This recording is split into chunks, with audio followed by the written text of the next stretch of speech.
Dentro das orientações morais do Espiritismo está amar os inimigos. Isso parece até antinatural.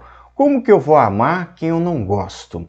Então a gente se propõe a pensar o que a gente quer dizer exatamente com a palavra amor aplicado aos nossos adversários. Olá, que bom ter você aqui no IDJF. Eu sou Gabriel Lopes Garcia e estou diretor de comunicação. Escreve aqui nos comentários, você tem dificuldade em lidar com alguém? Deseja o mal para essa pessoa? Não consegue desejar nada de bom para ela? Como que você lida com esse sentimento? Pois é, amar os inimigos é uma orientação moral que está no Espiritismo e também é atribuída a Jesus. Como entender isso? Como alimentar ternura por quem a gente não gosta? Porque a ternura pressupõe confiança. No entanto, se a gente fizer o entendimento da palavra amor não só como um sentimento, mas também e principalmente como uma forma de agir em relação às outras pessoas, então fica mais fácil da gente formular a compreensão desse princípio, dessa orientação moral.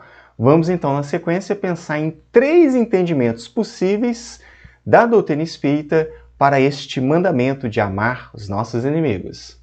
Primeiro entendimento espírita é o não alimentar sentimentos e não fazer algumas coisas.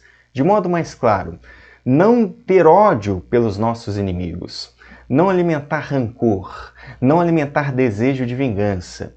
É nos abster, seja por palavras ou por atos, de prejudicar essas pessoas. Se a gente fizer isso na reencarnação, já é um avanço muito grande. Boa parte dos problemas espirituais que nós temos se relaciona aos desejos de vingança.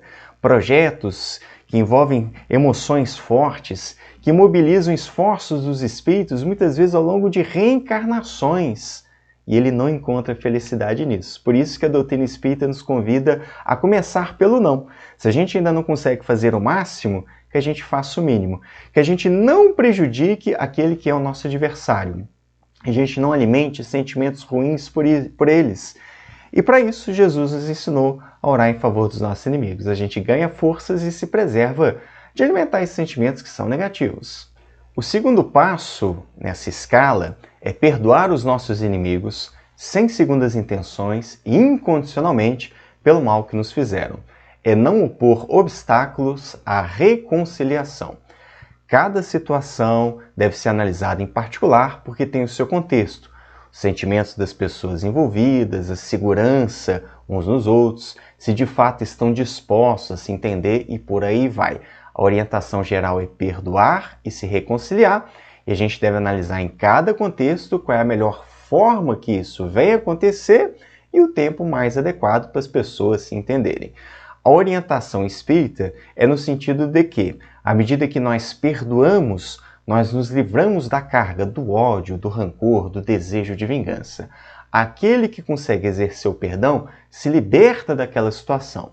Já quem praticou o mal tem uma questão a ser resolvida e, claro, no futuro terá que se reparar. Mas o perdão é terapêutico e é importante para quem o exerce, de modo que não crie laços negativos com aquele que antes lhe provocou algum tipo de mal. E, finalmente, a terceira etapa, o ponto mais alto de amar os inimigos, é desejar o bem para eles em vez de desejar o mal. É ficar alegre ao invés da gente se aborrecer com um bem que tenha atingido essas pessoas. E é também estender a mão para eles quando necessitem de alguma ajuda. Esse é o ponto máximo de amar os nossos inimigos, mas vem de todo um processo que a gente vai se construindo até chegar lá. A gente não precisa se cobrar esse nível máximo de uma só vez. Cada situação, cada sentimento, cada tipo de relação, a gente precisa analisar e, claro, viver com naturalidade, sem nos forçar um exercício de santidade que a gente ainda não tenha condições de vivenciar. Mas é para onde a gente aponta os nossos esforços. Se a gente for treinando da escala menor, que é simplesmente não desejar o mal, com o tempo, com esforço, com a repetição, sim, a gente consegue chegar nessa etapa de amar os inimigos dessa forma. É para isso que a gente está vivendo as nossas experiências. Se espíritos outros conseguiram fazer e nos indicam a fazer o mesmo, significa então que a gente consegue fazer. Basta observar muitas vezes que a gente pratica até o contrário, já viu isso? A gente tem até algum prazer, a gente lambe os dedos vendo o prejuízo de quem a gente não gosta. Se a gente fizer o esforço de ir no caminho contrário, então a gente vai aprendendo a amar os inimigos até chegar nesse ponto mais alto. Resumindo a orientação da doutrina espírita sobre amar os inimigos, é pagar-lhes com o bem todo o mal que nos tenham feito, sem a intenção de os humilhar. É o meu recorte a respeito desse tema, desejo que seja útil para você. Peço para curtir e compartilhar esse vídeo, nos ajudando a divulgar o Espiritismo. Se você é novo aqui no canal, aproveita, te inscreve, ativa o sininho das notificações e aí vai ficar por dentro de tudo que nós produzimos. É isso, pessoal. Forte abraço. Até a próxima.